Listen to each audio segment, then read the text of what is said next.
আসসালামু আলাইকুম। ওয়ালাইকুম সালাম। এটা কি ফাইজুদ্দিন বেলাল ভাইয়ের নাম্বার? হ্যাঁ, কি ব্যাপার? তাহসানের বিয়ে নিয়ে সামাজিক যোগাযোগ মাধ্যমে নানা জল্পনা কল্পনা চলছে। তার স্ত্রী রোজা আহমেদের পরিবারকে কেন্দ্র করে নানা খবর প্রকাশিত হচ্ছে। জানা গেছে রোজা তার প্রাক্তন প্রেমিককে ধোঁকা দিয়ে তাহসানকে বিয়ে করেছেন। এই তথ্য সামনে আসার পর থেকে তাহসানের বিয়ে আরও বেশি আলোচনার কেন্দ্রবিন্দুতে পরিণত হয়েছে।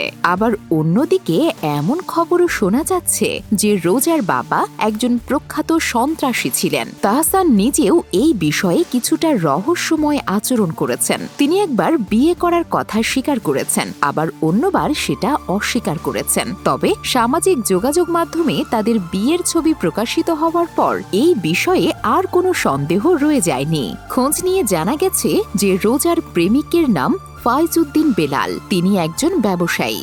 বর্তমানে তিনি ঢাকার নীলক্ষেতে বসবাস করেন। সূত্র মতে গত 2 বছর ধরে রোজা এবং ফাইজের প্রেম চলছিল, কিন্তু হঠাৎ করেই রোজার বিয়ের খবর প্রকাশ পায় জনপ্রিয় অভিনেতা ও সঙ্গীত শিল্পী তাহসানের সাথে।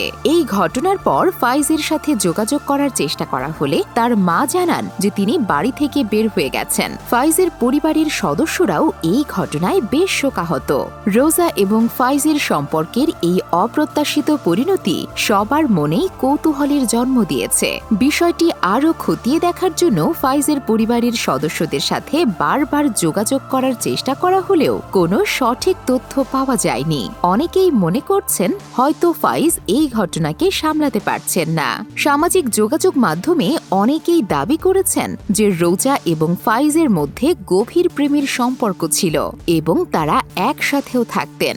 আমাদের তদন্তে এই দাবির প্রেমের অংশটির সত্যতা মিলেছে, তবে একই ছাদের নিচে বসবাসের বিষয়টি নিশ্চিত করা যায়নি। অন্যদিকে রোজার বাবা ফারুক আহমেদ ওরফে পানামা ফারুক একজন প্রখ্যাত সন্ত্রাসী ছিলেন। তিনি যুবলীগের সাথে যুক্ত ছিলেন এবং পরবর্তীতে র্যাবের অভিযানে নিহত হন।